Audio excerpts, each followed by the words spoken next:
What's a dark family secret you uncovered? Story 1.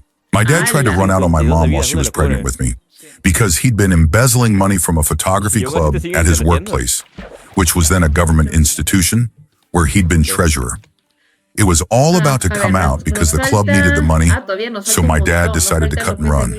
My mother's brother and father caught him by pure accident as he was leaving the house, and my granddad, a burly Scottish coal miner, grabbed him by the throat and told him that if he ever pulled a stunt like that again, he'd be done for. My dad, according to the story, wet himself right there. My granddad paid the money back to the club so that no one would find out, as not only would my dad have lost his job, but he most likely would have gone to jail as well. My mom, however, could never trust him with money again, so although they had a joint bank account, she limited his access and created a separate account to handle the bills. She went back to work so she could always support herself, which in those days in rural Scotland was really uncommon. In that area, most women were stay-at-home moms. There was no such thing as childcare for kids under 4. Mom went back to her job as a primary school teacher, and I spent the first few years of my life sleeping in a basket in the stationery cupboard of her classroom. At Mom's funeral, some of her former colleagues still came up to me, saying, "Oh, it's the baby in the cupboard." Story 2. I was the family secret. My biological parents started having kids as teenagers. For context, when my biological mom found out she was pregnant with me, she was 21, and I was their 4th child. They quickly realized they needed to get their act together. They were already struggling financially and had countless issues with substance abuse. They decided they were going to put me up for adoption. I was just a baby. I was adopted by a loving family quite quickly, only about an hour's drive from the city I was born in. Coincidentally, I ended up returning to that same city for college. During my sophomore year, I decided to seek out my biological family. It turns out my biological parents separated right after I was born. My biological mom is still in and out of jail to this day, but my biological dad managed to turn his life around. He got clean and sober, remarried, started going to church, and built a legitimate career for himself. He told his new wife about me when they first met, but didn't tell any of his children. My other siblings didn't know I existed. Thanks to the internet, I tracked down his work number and gave him a call. Later, he said that as soon as I said, "Hi, this might be really weird," but he knew it was me. Apparently, ever since I turned 18, he and his wife had been anxiously waiting for me to resurface. They knew the day would come eventually. That evening, they sat down with my siblings and told them about me. It was difficult at first, but now I'm 25 and we have a pretty solid relationship. Story 3. I found out a couple of years ago that my uncle on my father's side is a predator. He and his wife were staying at my grandmother's house, taking care of her while she was going in and out of hospitals and rehabilitation. We stayed at that house with them for a year without knowing any of this. The house used to be a hub for our family get-togethers. But when he moved in, fewer and fewer family members showed up, and we started moving festivities to my aunt's house. Most of the time, this uncle wouldn't come to those either. On top of this, we knew he wasn't allowed to keep his granddaughter, over whom he had guardianship, because he had problems with alcohol, violent behavior, and multiple DUIs.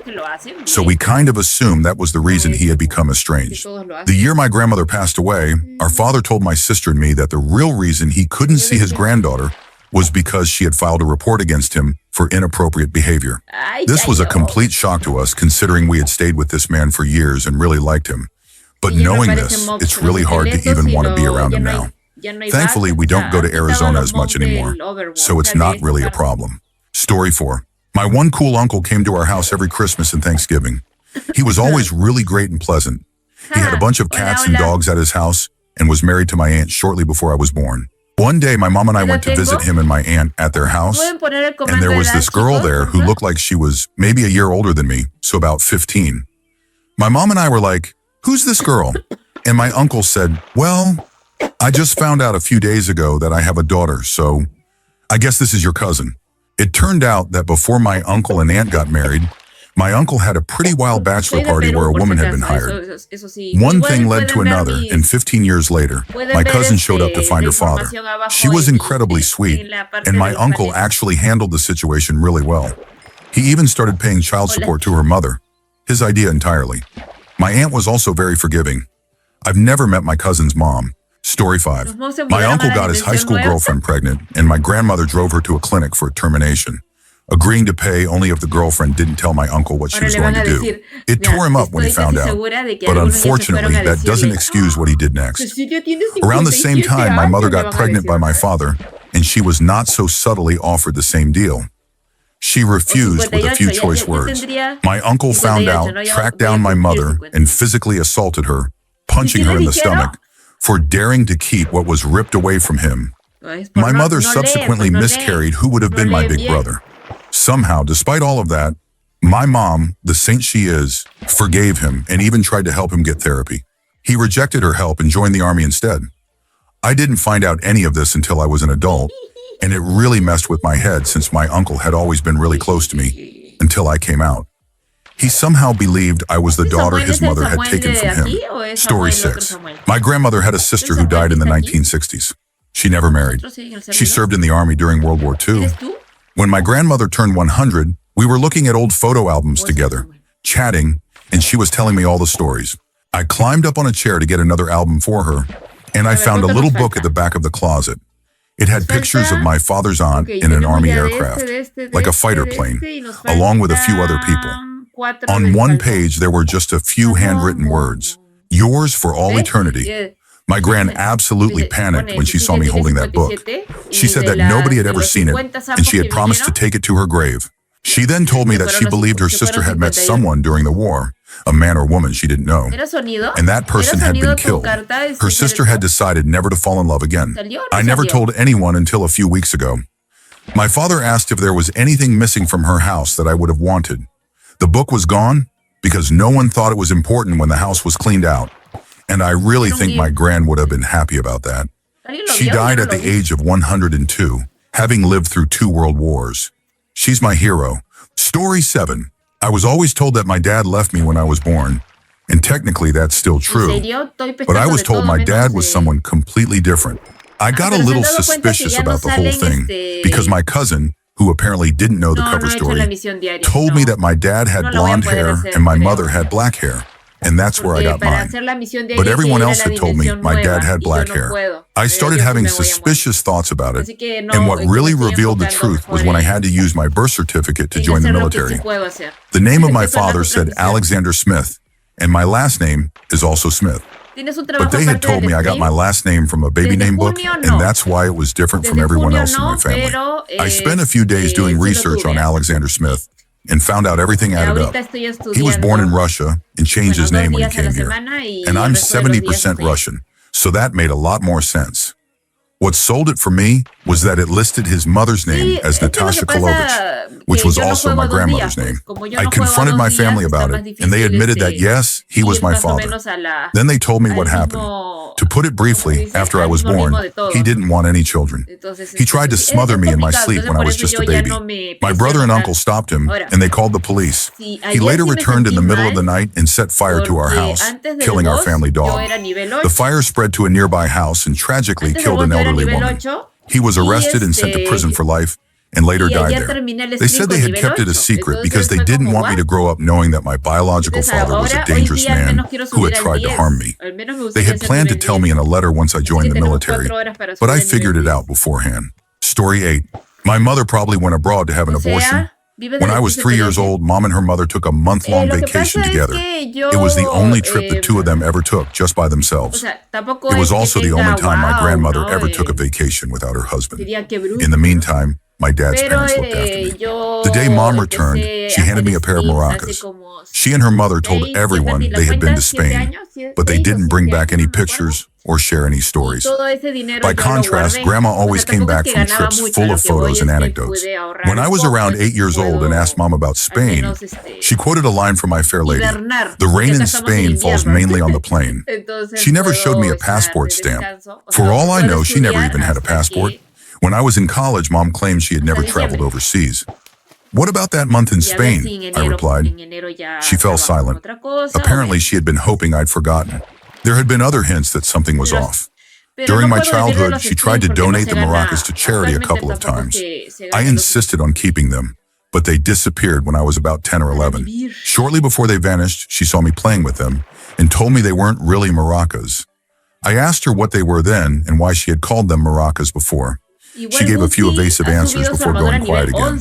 None of this made sense until decades later, when I realized her trip to Spain happened just before abortion was legalized where we lived, and that around 30% of women in the US have had an abortion. My best guess is that she and her mother either drove to Canada or flew to the UK, spending that month moving between clinics and hotel rooms. At the time, Mom, Dad, and I were living in a one-bedroom apartment. Mom and Grandma probably decided she couldn't afford another child. Dad never suspected a thing. Incidentally, my mother is a lifelong Republican who is also firmly pro-choice. Story 9. My uncle had a child out of wedlock. When that child grew up, they discovered our grandfather and would call him multiple times a month with some kind of emotional story to ask for money. Being the incredibly kind-hearted, yet unbelievably gullible man that he was, my grandfather gave in almost every time. One year, my uncle dropped off the map. No one could reach him. His family genuinely feared the worst. Then this child called claiming my uncle was dead and demanded their inheritance, along with any share he would have received from our grandparents' will. This sent the family into grief and anger. Eventually, the child even started threatening legal action to get what they believed they were owed. Then one day, my uncle showed up. It turned out he had run out of money and gotten into trouble with several banks, so he had been hopping between towns to avoid debt. The child dropped a lawsuit after that, and no one in our family let their kids speak to that cousin again. I only ever met them once, at my grandfather's funeral. Story 10. Oh, I have one from my other side of the family. When my family came over from the old country, prohibition was just starting. They already knew how to make moonshine from living back there, so my great-aunt became very involved in bootlegging and made a whole bunch of money. We have all these great photos of her dressed up in furs and fabulous clothes from that time. This great-aunt never had any kids, but my grandmother had 8. My great-aunt put a significant amount of money in a trust for my mother and her siblings that was supposed to pay out when my grandmother died. My mother had an older brother who was a lawyer. They put him in charge of the trust and actually a whole other chunk of family money. It appeared that he was doing really well. Nice cars, ski trips, very nice boarding schools for his kids. But then he started to fall apart due to alcoholism. Now, if the trust from the bootlegger aunt had been properly managed, it should have been worth around $1.5 million. At that point, there were 5 siblings left, so definitely not a small amount. People started asking questions about the money, and there was almost a fist fight between my uncles at my grandmother's funeral. Turns out all those vacations and private schools had been paid for by the trust, not because he was a successful lawyer. Story 11. During World War II, my great-grandmother had an affair with the mailman while her husband was away at war, and she ended up getting pregnant by accident. To save her marriage, she decided to put my grandfather up for adoption before her husband came home, and nobody ever found out. Somehow, and I have no idea how, she managed to keep it a secret until she was on her deathbed. She finally told her 2 daughters who were born after my grandfather. Sometime later in the early 1990s, they hired a private investigator to find their long-lost brother. When they found him, they waited in the parking lot for him to get off work and broke the news to him that they were his sisters. My dad told me he remembered going to a Christmas party with them as a child, and that was about it. They lost contact after that. I've never met them, but the story still fascinates me, and I figured maybe some people on the internet would find it interesting too. Story 12. Aside from all the abuse on my mom's side, I don't know much about my dad's side, so I can't accurately comment on them. As for the family secret, my mom refused to tell me anything about my dad while I was growing up.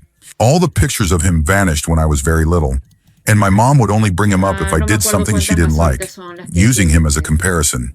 If I asked anything, she'd get extremely angry. She was a volatile person, so I had to be very careful around her. Once I was old enough to start asking whose names were on his grave with him, we never visited again. I knew my dad worked for an electric company, was in the army at some point, and was afraid of flying. That was it. Mom told me they had been married 10 years and that he was 10 years older than her. Eventually, I found out I had an older half-brother. She only told me to mess with me right before important exams, hoping I'd fail and not move away from home. Luckily, it didn't work, and I escaped. Last year, an awesome Redditor helped me out with some information I needed. I was trying to find out how old my dad was when he died. The only person I could find was a man born in 1927. Way too old to be my dad. But no, that was him. He died a few months before I was born, now confirmed. He passed away just days before my mom's birthday at 61 years old. He and O my sea, mom lo married podría 3 hacer years si me before I was quedo, born, pero a si year me after quedo his de wife aquí passed así, away. I also found out my brother me is quiero ordenar 29 los years older than me. cofres. I found out I have an older sister who is 36 years older than me. She's the same age as my mom. That's incredibly unsettling. My dad was older than my mom's parents. I'd love to give this story a happy ending, but I've been too afraid to contact my relatives. I remember my brother screaming at my mom, beating her up, vandalizing her car. He never hurt me as far as I remember. I also remember hiding outside a room with his son, asking each other why our parents couldn't Ahora just get toca along. mejorar el I don't blame my básico brother a for nivel hating her. 9. I don't like her Entendemos much todo, ¿verdad? either. My sister, I heard, wanted to be part of my life. My mom called her an aunt. But she Vamos a was deep buscar into acá religion and my mom cut her off. I know where my brother lives. I found his son online. I found my sister's church. But I've been too much of a coward to contact them. Mom always said they didn't want me. I'm inclined to believe her, since her relatives made sure I knew I wasn't wanted. She made sure I knew she didn't want me either. I don't expect them to be any different. Story 13. I found out that my family was involved in some really dark things related to Mexican gangs, like distribution and even some deaths. I discovered this when my brother's dad was found dead the day he got out of prison. My mom was talking to my aunt about it. They were speaking in Spanish, not knowing I had been learning the language. My siblings and I were never taught Spanish growing up, so the adults would use it when they didn't want us to understand. Anyway, after that, my uncle went to the place where it had happened, and about a month later, a couple of other people our family knew either went missing or were found dead. Later, I asked my mom about it, and she told me that our family had been involved in shady business since before my grandmother migrated from Mexico. I always wondered why we moved every 3 to 6 months. Why my uncle and grandma had so much respect from people I'd never even seen before. Why we received so many freebies from strangers. People seemed to know who I was before I had ever heard of them. Me and my siblings are not involved, but 4 of my cousins are. Story 14. My grandfather was actually my great uncle, and my great uncle was really my grandfather. To make this less confusing, let's say there are 2 brothers, John and Harry. John had a good job in America and was back visiting the old country. Both brothers were at a football match and met my grandmother, Rose. Now Rose was really into Harry, but John was the one with the stable job in America. So when he asked her to marry him and move to Boston, she agreed. John and my grandmother got married, and she had 3 children with him.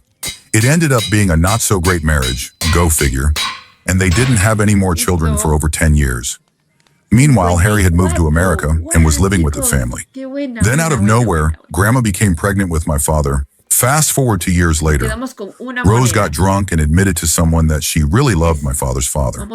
John always treated my dad poorly, and we were able to piece things together. We're pretty sure John and Rose weren't even sleeping together at that point, so he definitely knew the truth. But being a good Catholic, he just endured it. So there's our Jerry Springer level family secret. Story 15. I was always told my dad was a mild-mannered internet entrepreneur, and my grandfather was a happy-go-lucky, retired used car salesman. I had never once in my life seen my dad even raise his voice. To this day, my grandfather is still the nicest, sweetest, most thoughtful man I've ever known. I was in my early 20s before I found out the truth. My dad got arrested 2 states over while trying to do a 6-figure drug deal. I met up with my grandfather for lunch to try and make sense of it, and he told me everything. My dad had been a big-time drug dealer with clients in 5 or 6 major cities. He had gotten into it using my grandpa's connections. Because as it turns out, my grandfather used to break people's legs and rob stores for the Detroit Mafia back in the 60s and 70s.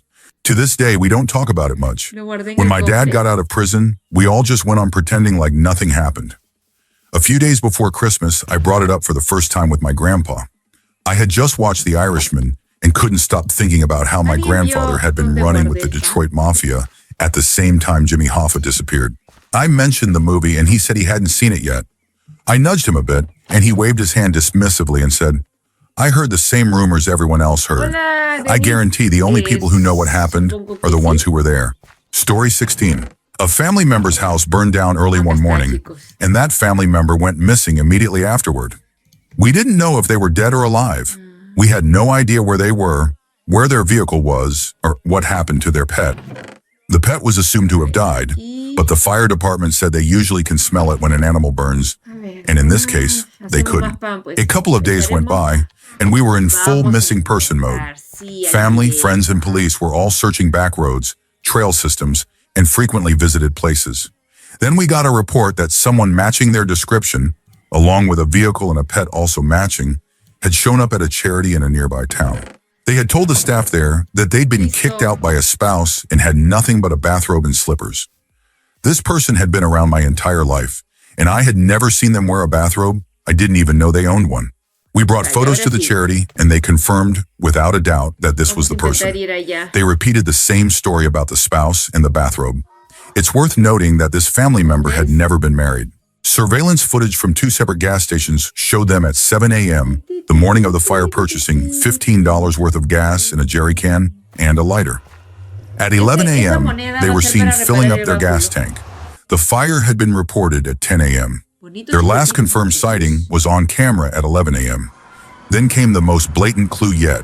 A motel a couple hundred kilometers away contacted my mom after finding a note left by a guest. The guest had been staying there for 4 nights with a pet but left the animal behind, along with a note asking to either call my mom or find the pet a good home. My friend and I rushed to the town and picked up one very confused animal. We hadn't even gotten home yet when I got a call. I was driving, so my friend answered. It was the police. They asked to speak to me directly. When my friend said I was driving, they insisted, give him the phone anyway. That's when I knew it was serious. Turns out my missing family member had been pulled over on the route between the motel and home. We turned around and raced to catch up. We found them in a small town about an hour away. They were acting completely different, jumpy, anxious, not themselves. Once we got home, things slowly began to feel more normal. They claimed that someone had come by drunk, called them by the wrong name, and demanded money, saying they'd be back. So they grabbed their pet and fled. They implied that this person might have had something to do with the fire. It sounded bizarre, especially for such a small, quiet town. But then they admitted to the investigating officer that they had made the entire story up. Nothing else has clarified what really happened. The fire marshal ruled the cause accidental. A lamp that had been in place for 30 years supposedly fell unprovoked onto the bed, igniting it. That room was entirely gutted. A month later, the family member slid off the road into a large tree and totaled their car, ending up in the hospital. A month after that, they came very close to ending their life. If my mom hadn't heard their strangled breathing and intervened, they might not have made it. They were rushed to a local hospital, then transferred to another in the nearest city, where they were saved. It was officially ruled an attempted suicide. In the end, none of us say it aloud, but we've all come to the same silent conclusion. They started the fire themselves with that jerry can and lighter. They grabbed their pet, threw on a bathrobe, went to the charity with their cover story, changed clothes, gassed up, and hid out at a motel. We still have no idea why. Between the fabricated story about the person demanding money, the trail of evidence, the pet being safely with them, and the later attempt to escape the whole situation, it's hard to deny what really happened. Story 17. My grandfather lived with us when I was in 9th grade. He and my dad did not get along. In fact, my dad didn't get along with anyone. He was physically and verbally abusive with my mom, my brother, and me. Years later, after I had become an adult, he was finally diagnosed with bipolar schizophrenia. Anyway, one day he got into a big fight with my grandfather and beat him up so badly that my grandfather had to be hospitalized for a few days. After being discharged, my grandfather attempted to take his own life by driving his car into a decorative brick sign. He was hospitalized again and placed under psychiatric watch for several days. Unfortunately, after being discharged a second time, he ended his life in our basement, and I was the one who found him. Story 18. My grandmother shot and killed my grandfather. He had been very abusive. The first time she saw me after I was born was in prison. She pled no contest and was sentenced to 5 years. No one really talks about it, for obvious reasons, but I still have a lot of questions. I've heard conflicting stories about what type of gun she used and how many times she fired, but everyone agrees that the last thing he said was, "Come off it, woman." She was hospitalized for a mental breakdown immediately after the shooting. Her brothers were all in the military, and at their funerals they had the traditional 21 gun salute. She shakes like a leaf with every shot. Years later, my dad's third wife took her own life. They had gotten into yet another fight, and he went to sleep at the shop where he worked. She kept texting him that she was going to end her life, and according to him, he didn't respond. We live in a small town, so word quickly spread that he had been involved. I defended him at first. My dad is an alcoholic, and the two had a mutually abusive relationship with mental health issues, but I didn't believe he would do something like that. Then about a year ago, he was talking to my sister about how great life was with his fourth wife. He actually said, if I'd known how good life could be, I would have gotten rid of her sooner. I don't know what to think anymore.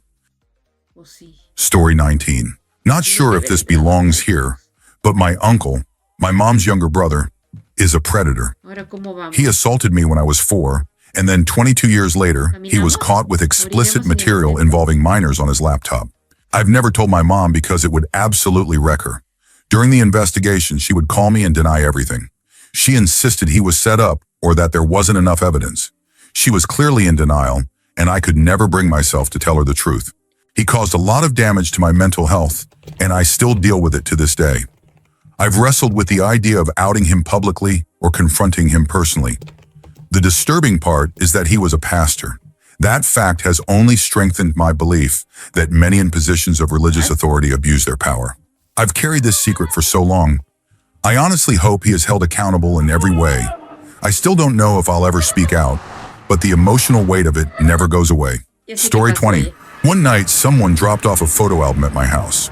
I looked inside and realized it was an album from my mom's wedding, but not the one with my dad. She had never told me she had been married to anyone else. I didn't want to bring it up in case it was something deeply personal, but curiosity got the better of me. So I vaguely asked my dad, they're divorced, and he told me I needed to talk to her about it. Then he told her I had asked. Apparently, she had been married to a man who was a severe alcoholic. One night, he was driving drunk, caused a fatal accident, and fled the scene. He was later caught, sent to prison, and the marriage was annulled. While doing a family tree project, I also discovered that my maternal grandparents had a third child, someone I had never heard about. He had been born with severe birth defects. Back then, people didn't know how to properly care for a child with such challenges, and it was considered shameful. So they left him in a group home until he passed away. They never visited him. It's heartbreaking. Story 21. One night while my dad was a bit tipsy, I started asking questions about my mom. My brother and I were both adopted as babies from different families, and our adoptive parents were the only parents we'd ever known. Eventually, our mom left our dad for someone else. I wanted to understand why. Turns out it had to do with drugs and money. My dad used drugs recreationally, but my mom depended on them, and the guy she left with had been in a sort of competition with my dad over her for a while. Imagine adopting 2 kids with someone, then leaving them for another man like that. I also found out that my mom embezzled a large amount of money from multiple places and never got caught. She's the type of person who could easily pass as a nice lady. No one would ever suspect her. My dad told me she destroyed a lot of families through manipulation, but when I asked for more details, he said he didn't want me to think poorly of her. My dad is honestly a good man who got the short end of the stick. Story 22. My mom's parents had 16 children, one after the other. No twins, no adoptions. Just baby, etc. Both the mother and father abused all of them. When my mom was about to start high school, the entire family suddenly moved from a state they had loved their whole lives to a very small town in the Midwest. So small, it didn't even have a stoplight. Somehow the parents found like-minded people there, and under the guise of devil worship, they created a group that involved abusing children, using substances, and engaging in disturbing acts with each other. They abused one of my uncles in this so-called cult group, and they abused me too. To this day, my uncle lives in constant fear of them and believes they want to hurt him. As for me, I don't believe in the devil, so I think these people were just using that belief as a cover for the sole purpose of abusing kids. Only my mom, my uncle, and I know and talk about it.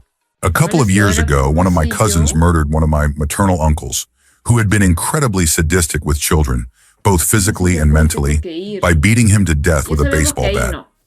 I assumed that uncle had abused my cousin horribly during childhood. That cousin was drafted by the Florida Mariners but ended up losing everything due to substance abuse. I don't think he could cope with the trauma. I was abused for years by that same uncle. I'm glad he's gone. I'm sorry my cousin's life was destroyed. Story 23. When I was about 2, my dad learned that my mother had been unfaithful. They decided to divorce, but during the process, they continued living together for my sake. Until I was 19, that's all I knew. By that time, I was no longer living with my dad, having moved in with my grandparents due to his alcoholism. One day, my grandmother and aunt showed me a letter that had arrived a couple of weeks earlier. It turned out I had a half-brother I didn't know about. Initially, he and his adoptive mom were trying to locate my mother, but she had taken her own life when I was 11, so they found me instead. I was thrilled. My brother is 2 years and 7 months younger than me, so he must have been conceived around the time my dad discovered the affair. The shocking part is that my mom was pregnant with him while still living with my dad and me, and my dad had no idea. One day she simply told him, "I'm going into labor." Talking to my dad about it was hard. It broke his heart. But my brother's adoptive mom bought me plane tickets, and I got to meet their family. It's one of the best things that's ever happened to me. He looks so much like my mom. Story 24. Back in grade school, there was a girl in my class from Great Britain. She was very proud of her British heritage, and I remember when we were learning about the Revolutionary War, she openly criticized the Americans. One day in science class, we were talking about her British background, and I jokingly said something about how her ancestors probably came to India, where my family is from, and did something bad to mine. To me, it was just a joke. For her, it hit closer to home. Her family had a history in the British military, and she eventually mentioned that her great-uncle had been stationed in the same region of India that my family comes from. That region, an Indian district, is like an American county. Later on, she told us that her great-uncle might have been involved in some violent incidents in the early 1900s. She had taken an ancestry DNA test earlier that year and found a list of last names tied to individuals who may have been affected. My last name was on that list. That evening, I asked my dad if we had any relatives who went missing in the early 1920s. He vaguely remembered his father talking about a great-uncle who went to the main city in the district for business and never returned. Our family had always been quiet about the incident. I still don't know what happened to my great-great-uncle, but every time I see that girl, I wonder if our families are connected in a very dark and distant way. Story 25. I suppose this story is about me. I'm adopted, not something I ever thought much of. My biological mom was in middle school. My biological father wasn't. Being Catholic, her family didn't consider abortion or even adoption in most cases. But mine was different. She was a child and she was assaulted. If it were somehow possible to go back in time, I wouldn't have blamed her for ending the pregnancy. But I'm grateful to be here. Many adopted people eventually look for their biological parents. I promised her, to myself of course, that I never would. I figured it was the least I could do. I don't know who I look like, him or her, but I don't want to risk being a living reminder of her past trauma. I figure I must have half-siblings out there. That idea didn't hit me until college. One day I was in a campus building when I saw a tall, lean girl walking toward me. She had olive skin, a distinctive nose, and black hair. I felt uneasy, like something was off. She was beautiful, but the feeling was strange, like I was looking at someone I knew too well. It wasn't until I got back to my apartment that it hit me. The nose, the height, the build. She looked like she could have been my sister. Maybe not literally, but perhaps a cousin. My university was close to the city I was born in. It hit me like a ton of bricks. I have biological family out there. Probably a lot of them. I was adopted by amazing parents and have lived a good life. I'm content with that. But when I think about how I got here, well, shrugs funny world. Story 26. My great-grandfather was part of a mafia group. From what I've been told, he was a horrible man. He assaulted both my grandmother and great-aunt, according to their own stories. He also ran away from the family 3 years after marrying my great-grandmother. I was always told that he died by suicide 6 years later. But one day, while exploring my great-grandmother's house, I went up to the attic and found something strange. A spot on the wall that looked like a cupboard. It was painted over and didn't have a handle. I had never seen it before and was curious.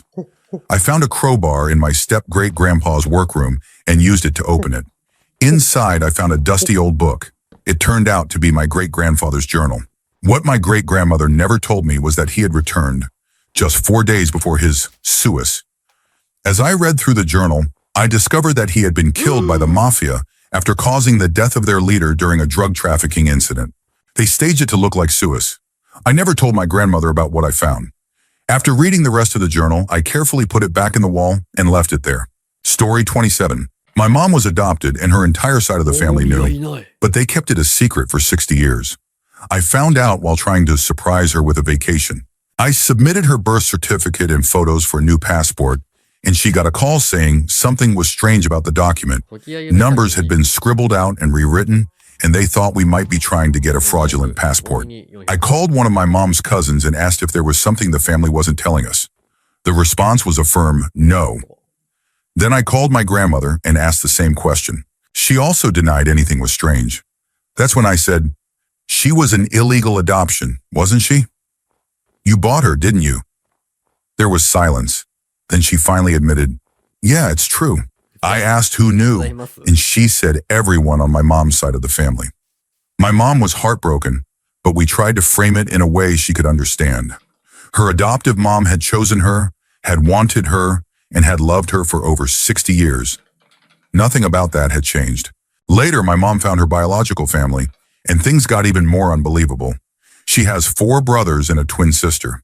They had all grown up on the same street, gone to the same school, and were in the same class for 11 years.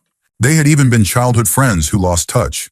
People used to comment on how she and her twin looked identical, but no one questioned it because my mom's family was Jewish and her sister's family was Christian.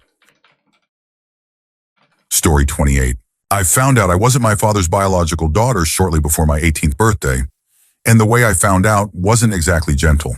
My mom had finally had enough of his emotional and physical abuse and asked for a divorce a few weeks earlier. Then, 1 week before I turned 18, he ambushed me with the truth. He told me I was the result of a fling between my mom and someone else, and that he had agreed to raise me because he was really into her, and he didn't think he could have kids of his own. But he was wrong.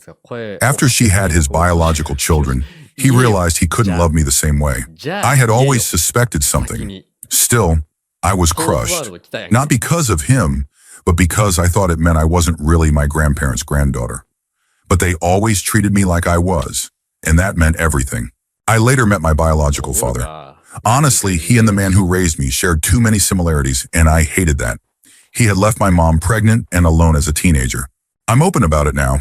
The hardest part was telling my cousins and siblings, but they were supportive.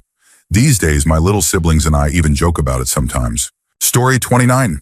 It was always an open secret. Everyone thought my dad was old enough to be my grandfather, and my mom was always the youngest parent at school events. I later found out I was the result of a long-term relationship between a teacher and a student. I didn't really think much about their age gap until I was about 10 or 11. One day while visiting my grandparents on my mom's side, I found her middle school yearbook. She was 13 in it, and I noticed my dad's photo on the faculty page. He was in his mid-40s at the time. They had met when she was 12. He already had daughters, my half-sisters, between the ages of 6 and 10, and would arrange play dates with my mom's brother, who was around 10. They had their first child when my mom was 15. I came along a few years later. He never faced any consequences. In fact, he won a few Teacher of the Year awards. Today, he's happily retired and living with his girlfriend in a small town in Texas. Story 30. When I was 18, the police showed up at my house late one night and brought me in for questioning. At first, I was confused. They kept asking questions about my dad. He worked across the country and wasn't due home for weeks. I guess they wanted to talk to someone close to him while they waited. Eventually, they told me that a family member had come forward and claimed my dad had abused her when she was just 5 years old, whenever she stayed over at our house. My first instinct was disbelief. I had known him all my life. We were incredibly close. But in the weeks before he came home, I started thinking about my childhood. Certain memories began to make me feel deeply uneasy. Part of me knew it was true, even though I didn't want to believe it. My husband was frustrated with me. He couldn't understand how I could even consider the possibility, and especially since my dad had always been so kind and supportive to us. Then my dad came home. The police got involved and he confessed to everything. He even laughed about it. He said his co-workers had known for years and joked about it behind the scenes. His excuse? It is what it is. He said children weren't capable of feeling pain or negative emotions. A line I'd heard from him before, even directed at me. To say it broke me would be an understatement. I don't trust people anymore. You can know someone your whole life and still not know who they really are. He got 9 months in jail, but was allowed to keep working. He'd go away for 3 weeks to work, then spend his weekends in jail. He was given a private room away from other inmates so no one would pick on him. In the end, he only served about a month before being released entirely. Story 31. I think it was my great or great-great-grandmother's family. Anyway, the family had young twin girls. I think they were about 5 years old. As punishment, one of them had been sent down to the barn as a sort of timeout. When it came time for bed, the parents saw the other twin in the house at different times and assumed they had seen both of their daughters. So they went to bed. The next morning, they came to the horrifying realization that they had never brought the other twin in from the barn. She had frozen to death during the night. The husband took the blame and was sent to prison. I didn't find out about any of this until a year or two ago, when it was casually brought up in conversation. The rest of my family had assumed I already knew. It's really sad. It also makes me wonder what kind of home environment those girls were living in, where a child would rather freeze to death than disobey her parents. Why didn't the parents tuck in their 5-year-olds before bed? Why didn't the twin who was inside speak up that her sister wasn't around? Story 32. My mom's side of the family is pretty big. I have 1 uncle and 4 aunts. There was a period between when I was 14 and 16 where we didn't see one of my aunts. I'll call her B, or my 2 cousins. Every time they saw other family members, there would be huge arguments, especially with my granddad, so they stayed away. My granddad ended up dying of bowel cancer and other types of cancer when I was 16. When the funeral came around, I was pretty upset that B and her kids, both of whom were out of school by then, didn't come. I asked my mom why, and she told me that B had gotten into an argument with granddad and was just being overdramatic. My dad said he preferred to stay out of my mom's family dramas. A couple of months later, I arranged for my younger sister and me to meet those 2 cousins at a park. We talked for a while, and it was great to finally see them again. But I had to ask why we hadn't seen them much, and why they didn't come to the funeral. The older cousin suddenly looked like she didn't want to be there anymore. She said she'd tell me another time. About half a year later, she invited me to have dinner and visit her new place. Of course, I said yes and promised myself I wouldn't bring up granddad or any family drama. We ate out, but throughout the meal, it felt like she was in pain or afraid of me. Either way, it didn't feel good. On the walk back to her place, we joked about how much our younger siblings were alike and how we were too. After we got to her place, we went to her room and had some tea. Then she started crying. I had no idea what was happening. After some hugging and calming down, she told me what had happened.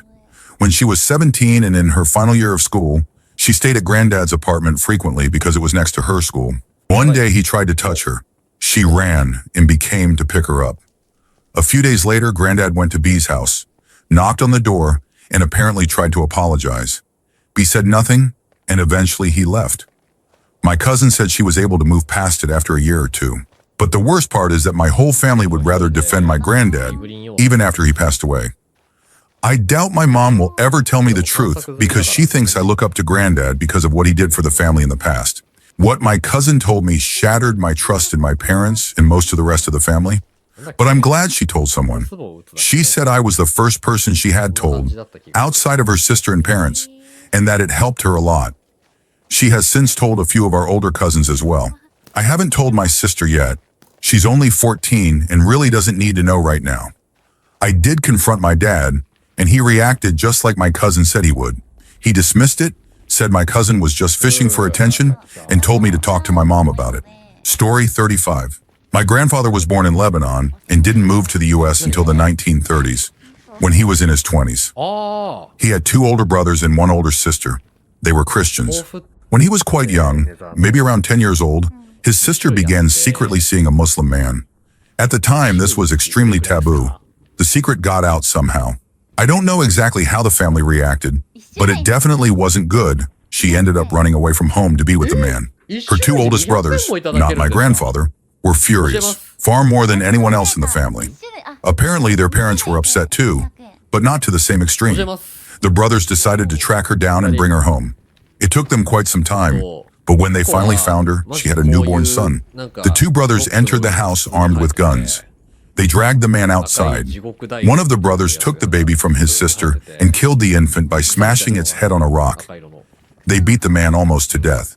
As he lay there, he told them that he was placing a curse on their entire family until the end of time. Then they shot him in the head. I never found out exactly what happened after that. When my grandfather told me the story, he became very emotional, so I didn't press for more details. I was also only about 10 or 12 years old at the time, so I was pretty shaken up myself. Eventually, my grandfather moved to the U.S., leaving the rest of his family in Lebanon behind. He met a woman here who was also of Lebanese descent and started a typical 1940s to 1950s American life. This was the only time I ever heard him mention that he had brothers. Before this story, all I knew about his sister was that she was very beautiful, that he loved her deeply, and that he could never forgive himself for not being able to take her with him when he left for America. Story 36. My grandfather on my mother's side was always portrayed as this godlike figure who deserved the highest level of reverence from my mother, my grandmother, and my brother. He died when I was about 3 years old, and for most of my life, all I knew was that my father absolutely hated him. Like genuinely, if cancer hadn't taken my grandfather, my father would have at some point kind of hatred. I always suspected something was off. My family rarely talked about anything related to extended family. The only topic that came up regularly was my grandfather. But a lot of the stories they told didn't make sense. Some contradicted each other, and others didn't align with the kind of wealth or items we supposedly should have inherited when he died. When my parents were on the verge of a very ugly divorce, my father finally told me the truth. My grandfather had abandoned his wife and 15-year-old daughter to go after my grandmother, who was also 15 at the time. He pretended my grandmother was his daughter until she was old enough to marry him. He never held a job and made her, along with whatever children they had, live in abandoned movie theaters and rundown houses. Yet he convinced them they were living in mansions. He spread rumors about one of his own children being gay and having AIDS in the early 80s, which ultimately drove that child to take their own life. Then he laughed about it. He deliberately poisoned my brother against my father, convincing him that my dad was worthless except for money. And that's just a portion of what he did. So yeah, I had a complete psychopath in the family, but most of my relatives still try to paint him like he was a saint. Story 37. My uncle was the kindest soul I've ever known. Truly the coolest, kindest man I've ever met. When I was around 15, he married a woman. We'll call her Diana. She seemed nice enough, friendly, and my uncle absolutely adored her. She wasn't ready for kids, which was fine, even though he always dreamed of being a dad. They were very involved in our big family. Diana climbed the corporate ladder and became a big wig at her company, while my uncle did what he did best, construction. They'd buy homes, he'd fix them up, and they'd sell them for a profit while she worked her corporate job. Years later, we had a family trip planned. It was supposed to be me, my parents, my uncle, and Diana. But only my uncle showed up, late and crying. He was completely distraught. Diana had just told him she was filing for divorce. He was blindsided. He had no idea why. That night, he and I stayed up talking through every possible reason. Maybe she wanted kids. He had asked, she didn't. Maybe she was unhappy. He didn't think so. We went through reason after reason all night until the sun came up. The trip came and went. We spent a lot of time together, and he was so broken, but determined to win her back when he returned home. Weeks later, small bits of information started trickling in. She changed her name back to her maiden name almost immediately. Within a month, then we found out the truth. She had been involved in a multi-million-dollar Ponzi scheme at her corporate job. She had been working undercover for the FBI to take down her boss and was cutting plea deals without my uncle knowing anything about it.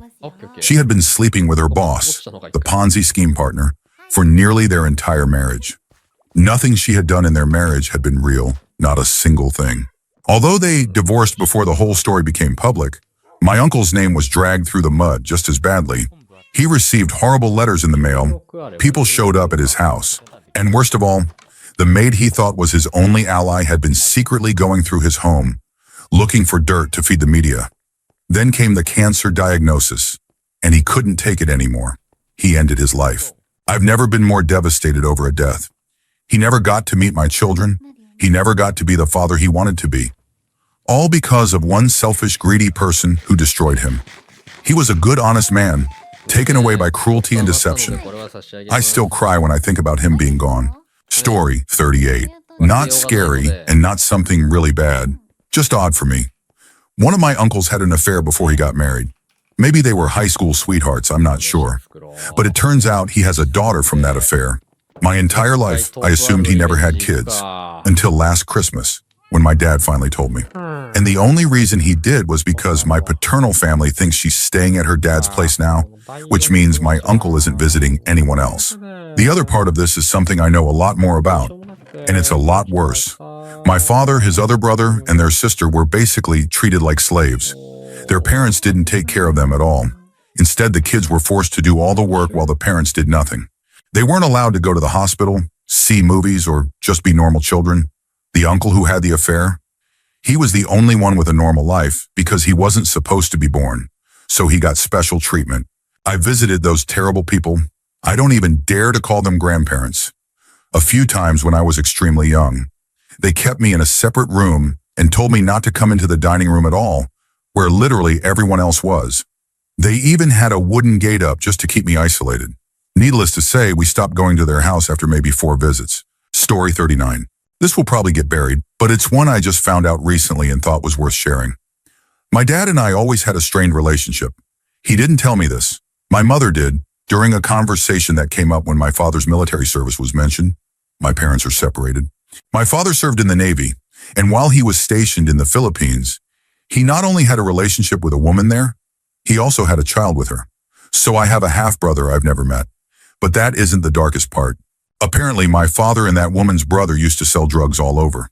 At some point, things went south. They got in too deep. My dad wanted to back out before things caught up with him and risk getting kicked out of the military. But the brother threatened him, said that if my dad bailed, he'd go to the authorities and expose him. So my father did what any sane person would do. He hired a hitman for next to nothing and had the man disappear. Supposedly, he was killed, beheaded, and tossed into a river. I asked my mom if she was joking. She said no, and that the way my dad told the story, with total seriousness and conviction, she knew he wasn't joking. Story 40. My great-granddad had a small ranch in Texas when he was about 20. Even though he was young, he had support from his father and family, so he was doing well. One day, while checking his ranch, he found a man trespassing on the property. He told the man to leave. The man said he worked for the state and was inspecting the land for potential railroad development. He claimed he had every right to be there and would likely need to be there all week.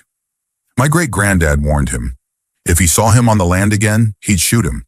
The next day he went out, saw the man again, and, true to his word, took out his rifle, probably a .30-30 since it was his favorite, and shot him.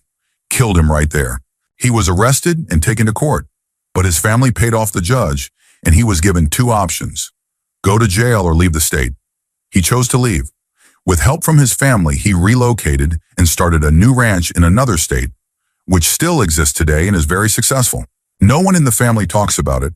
They hate it when I bring it up. But he's been dead for years, so I honestly don't care anymore. Also, after all this, his family gave him a nickname, though no one will ever tell me what it actually means. Story 44. A few years back, apparently my family was being targeted by some stalkers who were planning to rob our house. My parents were pretty well off at the time, as they had 2 businesses together. My brother and I were kids. We lived in an upper-class neighborhood, went to private schools, private tutoring lessons, etc. One night, while my brother and I were upstairs sleeping, 3 armed men came in with full-on assault rifles, while my parents were downstairs watching TV. Somehow they managed to disable the alarm system and catch them off guard. I was asleep the whole time, but according to my mom and dad, they threatened to harm me and my brother if my folks called the police. So they were basically taken hostage in the house and forced to give the intruders thousands in my mom's jewelry and my dad's watch collection.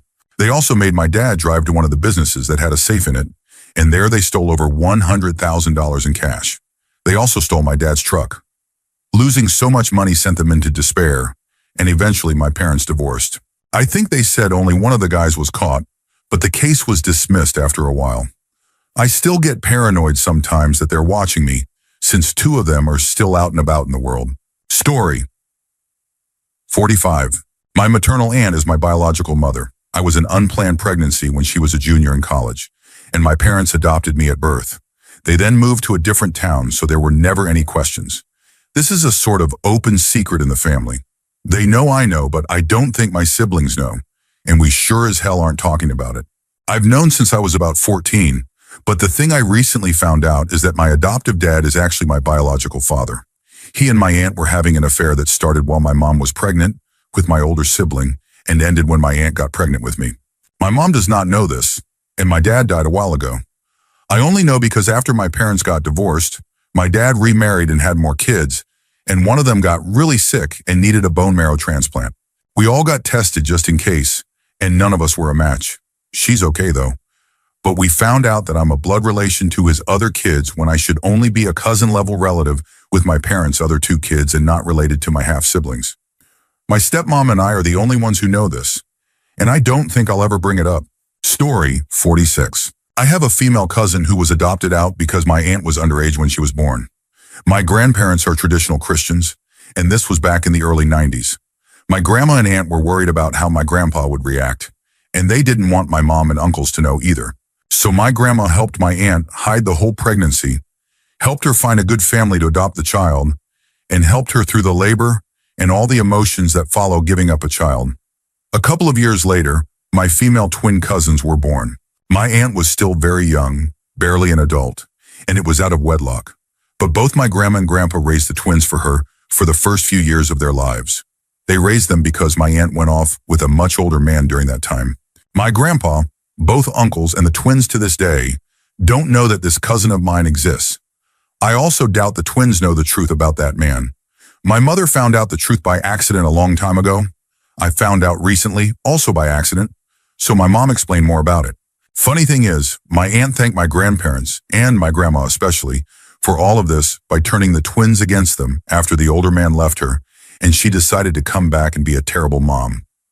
But the twins were old enough to remember everything they did for them, even though they still sided with their mom. My mom, brother, and I are also on their no-contact list. I'm not sure why, but I don't care because I tell them to stay away if they ever did reach out. My uncles have had sporadic contact over the years, which ends anytime they bring up a possible reconciliation. My grandparents are both really old and don't have much time left. My grandma even has dementia, but she still asks about them. It might not be the darkest secret, but it's pretty sad. Story 47. My maternal grandmother basically took my half-sister, and my parents let her. I only ever found out I had a half-sister when my dad was screaming at my mom one night when I was about 10 or 11. He is an abusive man, but the story I found out later made me lose any remaining respect I had for him or for my mother. When my sister was around 12, I honestly don't know how far apart we are in age. She's older though. Something happened.